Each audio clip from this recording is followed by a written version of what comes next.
مرتبہ حضرت حسین رضی اللہ تعالیٰ عنہ کے رونے کی آواز آئی تو آپ صلی اللہ علیہ وسلم نے حضرت فاطمہ رضی اللہ تعالیٰ عنہ سے فرمایا کہ اس کے رونے سے مجھے تکلیف ہوتی ہے، گویا کہ ان کو رلاؤ مت، ان کے رونے سے مجھے تکلیف ہوتی ہے۔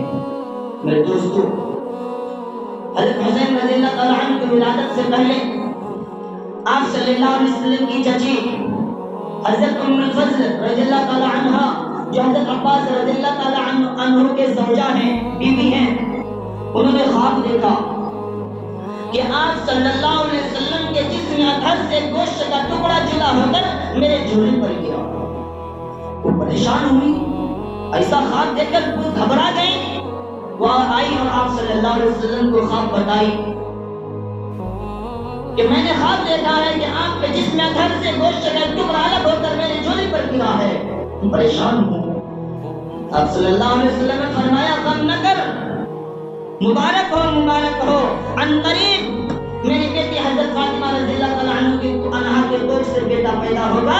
اور جس کی تربیت، جس کی پرورش اللہ تبارک و تعالیٰ آپ کی گود سے کرائیں گے۔ اس کے کچھ عرصہ کے بعد حضرت حسین رضی اللہ تعالیٰ عنہ پیدا ہوئے۔ فرماتے ہیں راوی کہ جب حضرت حسین رضی اللہ تعالیٰ عنہ پیدا ہوئے، آپ صلی اللہ علیہ وسلم کو خبر ملی، بھاگتے ہوئے آئے، اپنے لعاب زبان مبارک حضرت حسین رضی اللہ تعالیٰ عنہ کے منہ میں رکھا، دائیں کان میں اذان دی، بائیں کان میں اقامت کی۔ میرے دوستو، کتنی مبارک ہستی ہے۔ اپنا لعاب حضرت حسین رضی اللہ تعالیٰ عنہ وہ ہستی ہیں کہ جس کے منہ میں سب سے پہلی جو پہلی چیز منہ کے اندر گئی ہے وہ حضرت اقدس حضرات نبی کریم صلی اللہ علیہ وسلم کے لعاب مبارک ہیں، تو یہ مبارک ہیں۔ میرے دوستو،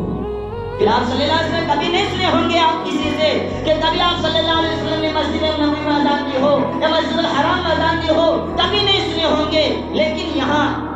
اپنے نواسے کے دائیں کان میں اذان دے رہے ہیں اور بائیں کان میں اقامت کر رہے ہیں۔ عظیم ہستی۔ میرے دوستو،